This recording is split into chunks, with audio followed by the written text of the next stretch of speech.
Good day, ICT students.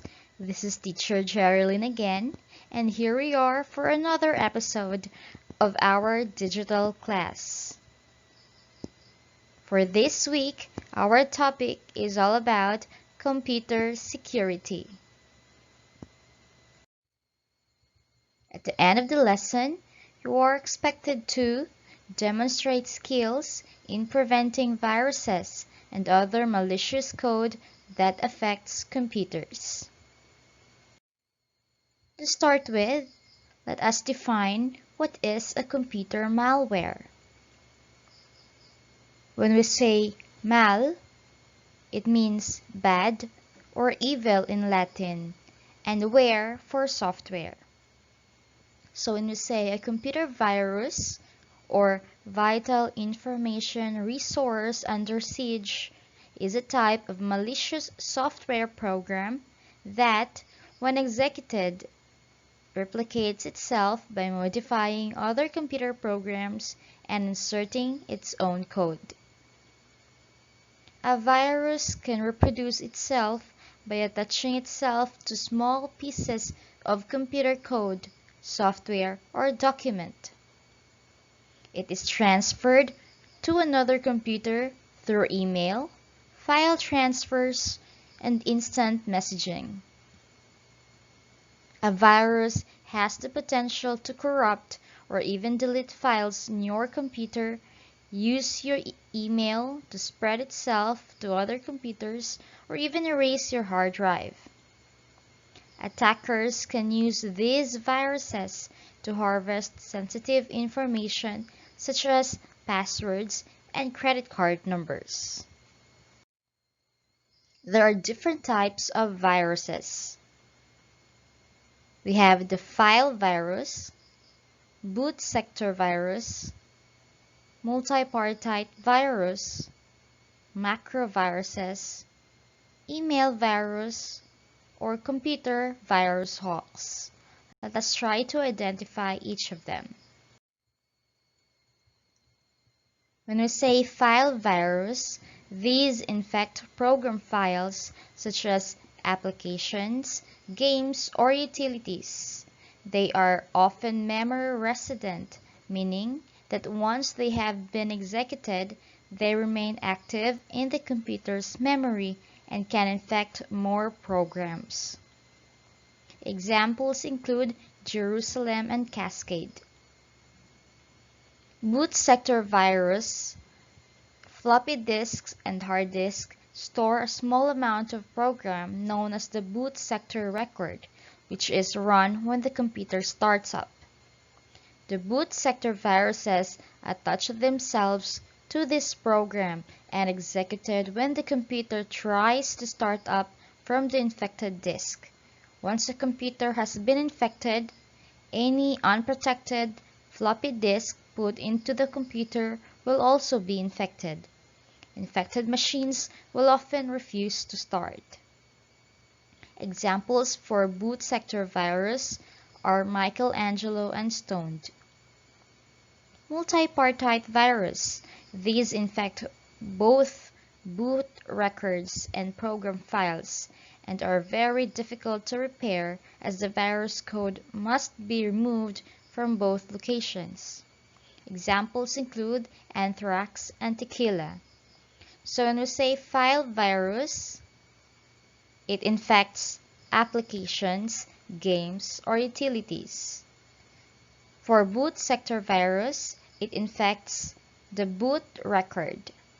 For multipartite virus, it infects both the boot records and the program files. Another we have macroviruses. These infect data files such as Word documents or Excel spreadsheets rather than programs. They are very common and can be difficult and expensive to repair. Macroviruses are written using macro programming languages designed to allow users to automate tasks within an application. They are easy to produce, so there are thousands in circulation. Examples are w97m.melissa and wm.niceday. Email virus. It is a computer code sent to you as an email note attachment, which, if activated, will cause some unexpected and unusual harmful effect, such as destroying certain files on your hard disk and causing the attachment to be emailed to everyone in your address book.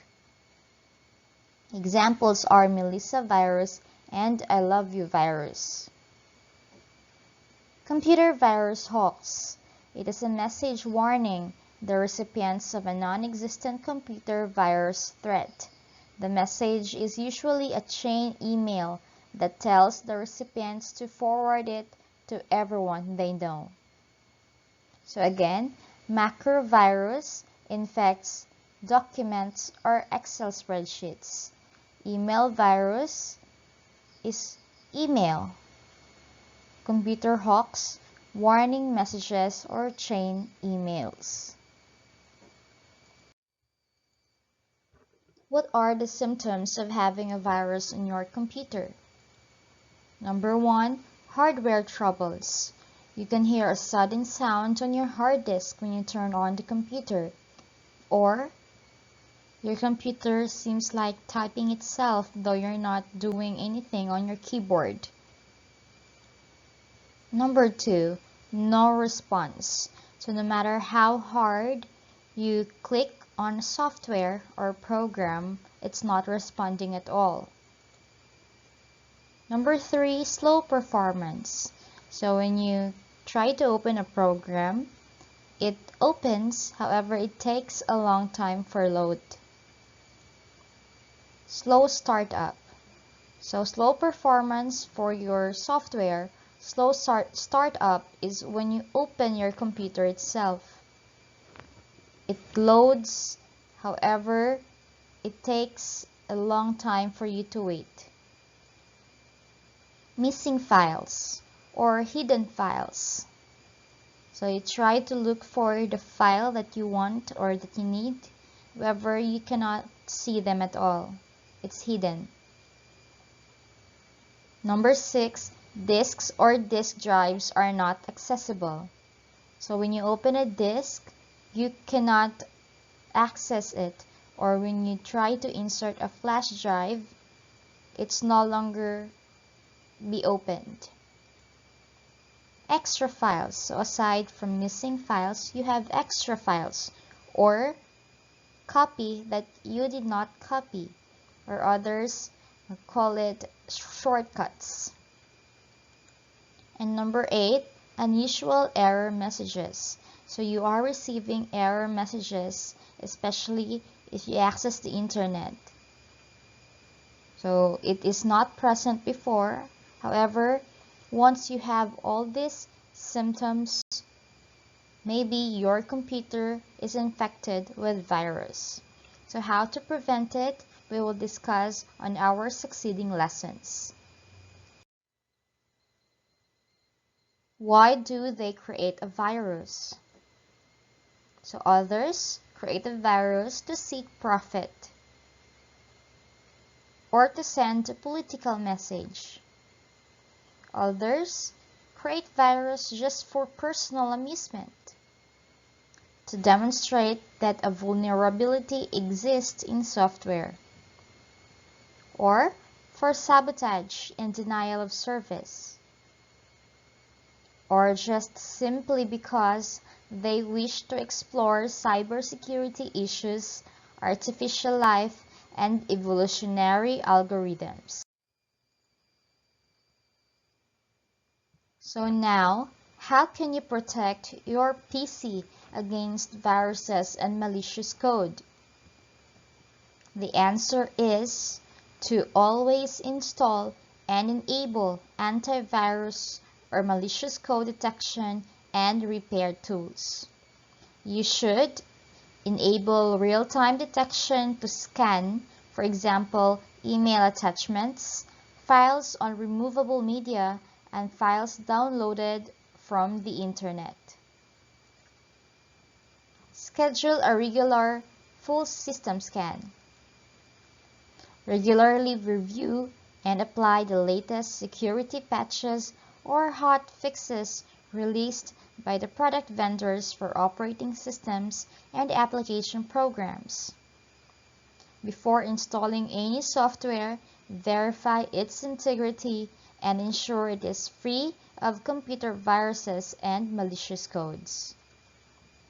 Avoid using personal internet email, which is more susceptible to computer virus infection. Always boot from the primary hard disk. And most importantly, back up your data regularly. When we say backup, always have another copy of your data. Here are security procedures that you should know as an ICT student. The virus protection software, known as antivirus software, is a software designed to detect, disable, and remove viruses, worms, and Trojan before they infect a computer. So there are a lot of free antivirus software on the internet. So you have the Avira, Bitdefender, the Avast, AVG, McAfee, and many others. Data encryption. Encrypting data involves using codes and ciphers. Data encryption can help prevent attackers from monitoring or recording traffic between resources and computers. A virtual private network is an encryption system that protects data as though it resides on a private network. The data actually travels over the internet or another unsecured public network.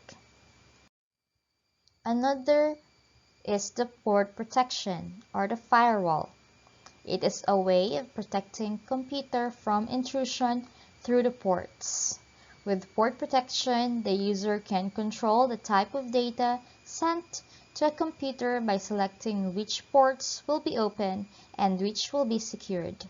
Data being transported on a network is called traffic. So as you can see in the picture, it's like a wall with or against or between your internet and your home network.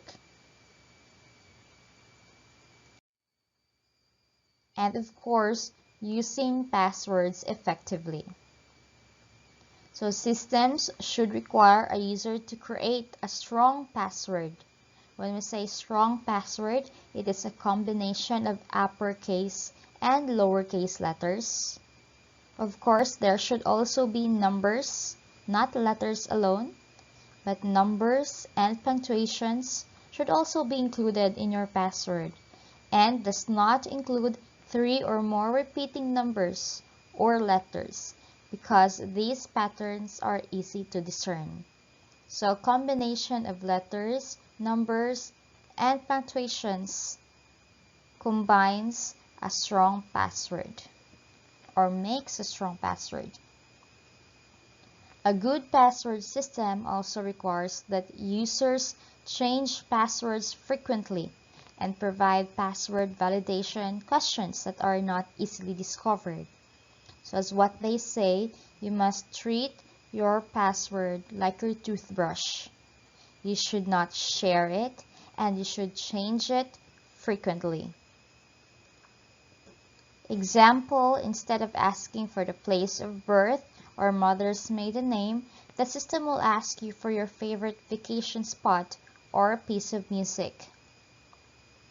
Good passwords don't need to be hard to remember, just hard to guess. So take note of this for your security. So we're done with our topic. This time, you may answer your learning activity sheets, Week 8, Computer Security, Activities 1 and 2, and Reflection. Once done, you may send it on my messenger or email. That would be all for this week. Thank you and God bless you.